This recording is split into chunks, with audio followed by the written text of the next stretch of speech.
Hello again, it's Sam with BlindShell. Today's video we're going to go over the different parts of the BlindShell Classic mobile phone.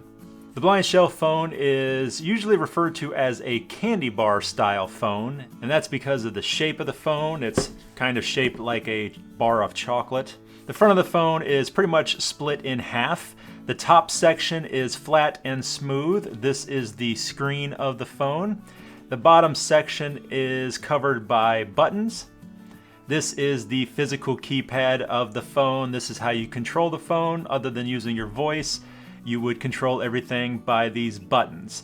These are the only buttons on the phone except for one button on the back, which we will get to here in a second.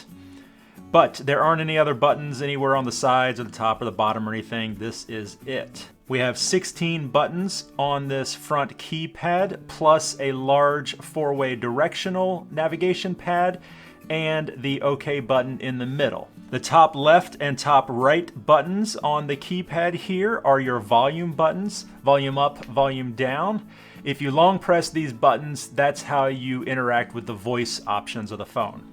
Below the volume up button on the left, the second button down on the left is your answer call button. It also doubles as an OK button. This button has a picture of a green phone receiver on it. Second button down on the right, this is your end call button. This button also doubles as the back button while navigating menus, and also acts as a delete if you're entering in text. In the middle is the four-way navigation button, up, down, left, and right. In the very center of that four-way navigational pad is the OK button. It's the largest button on the keypad here, and it's one of the main buttons you're going to use. This is for getting into menu items, selecting menu items. You can use this for placing phone calls, sending text messages. You could use this to wake up the phone. Lots of functions for this button. Below that section of buttons, you have the numerical keypad, numbers 1 through 9. You also have a 0. The very bottom left button is your asterisk button, and the very bottom right is your hash symbol or your pound symbol. We don't have any buttons or anything of importance on the sides. On the top, we have our charging port as well as the 3.5mm headphone jack. On the bottom, you have a microphone as well as a spot for a lanyard. On the back of the phone, we have that large button in the middle that I mentioned before. This is a programmable SOS button. It's a recessed button. You'll feel that recessed with your finger. To the left of that is your camera, and to the right of that SOS button is your speaker. You won't be able to feel it, but printed on the back just below the SOS button is the BlindShell logo.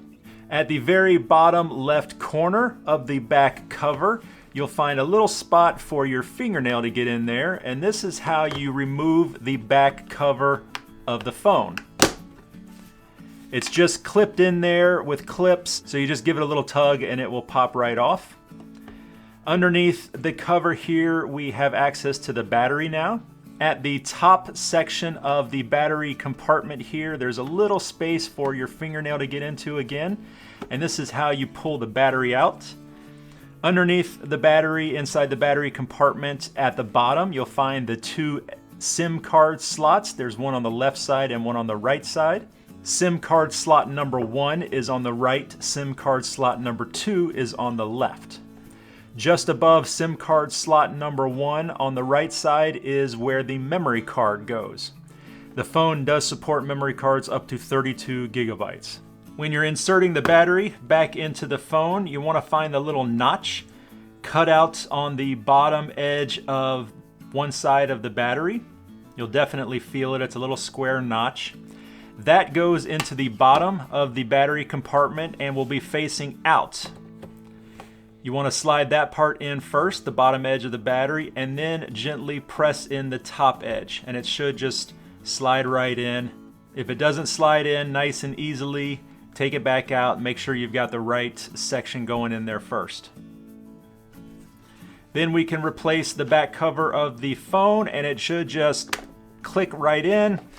And you want to kind of go around all the edges and make sure they're all clicked in.